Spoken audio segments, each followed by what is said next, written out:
Welcome to Behind the Money, the show where we talk about some of the most interesting public companies and people. I'm your host, Morris Willie.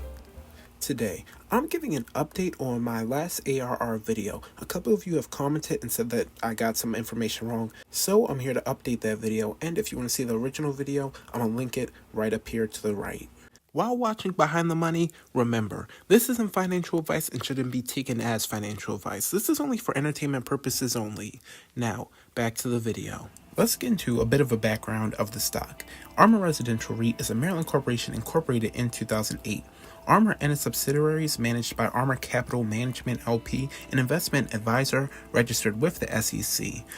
They invest primarily in residential mortgage-backed securities issued or guaranteed by a United States government-sponsored entity such as the Federal National Mortgage Association, Fannie Mae, the Federal Home Loan Mortgage Corporation, Freddie Mac, or guaranteed by the Government National Mortgage Administration, Ginnie Mae. The company's agency securities consist primarily of fixed-rate loans. The remaining are either backed by hybrid adjustable rate or adjustable rate loans. From time to time, they may invest in interest-only securities, U.S. Treasury securities, and money market instruments. Something else to note about the company, that since its inception in 2008, ARR has paid out $2 billion worth of dividends. Now, if you've been around for a while, you know I've talked about ARR in the past, but what now makes it a strong sell candidate? For one, the current dividend is currently at 19%. Some would say that this is somewhat of a dividend trap, and some would even question its sustainability. When the stock was at $9, $10, a 96-cent dividend would make sense, but now with the stock at $5 and now going below $5, a near 20% yield could be dangerous for current shareholders or someone looking at the stock that wants to get in.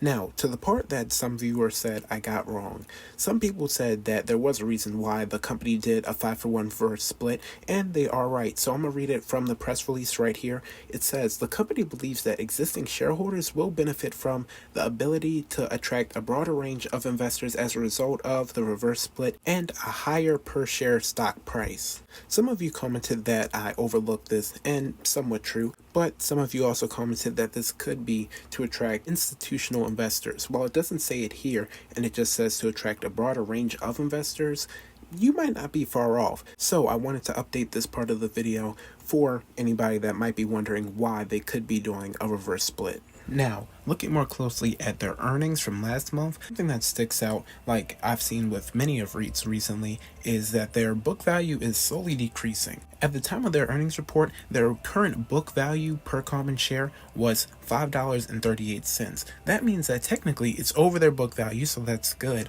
But they're still paying out a massive dividend to shareholders, and with interest rates increasing and everything that's going on in the economy right now, I wouldn't be surprised if their book value were to end up decreasing even more, which subsequently will probably lower the share price. Going even further to look at some of their numbers, currently the company has a market cap of $1.15 billion with total debt of $9.3 billion, but they do have cash on hand of $12.34 billion, so that's good. They have enough cash to technically cover their total debt, but some of their numbers are kind of alarming. Like you have total debt to equity, TTM, which for ARR is 711.85% compared to the sector median of 66.34%.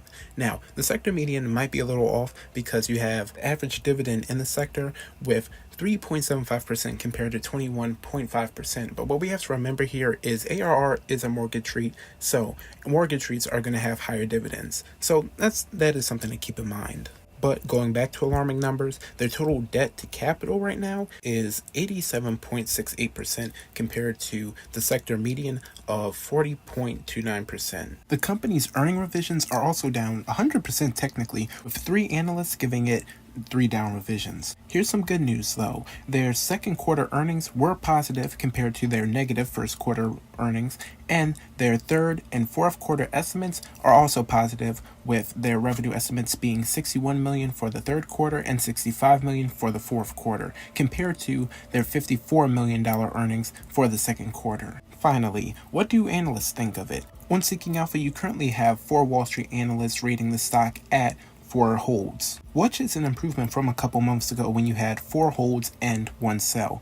And the current price target for ARR is $5.50, an 8% increase from current prices. Let me know your thoughts below. What do you think of ARR? It's definitely been beat down over the past couple months, but it will be interesting to see what happens to the stock. And let me know, what do you think of these more hybrid, behind the money, Morris money style videos? Let me know your thoughts down below.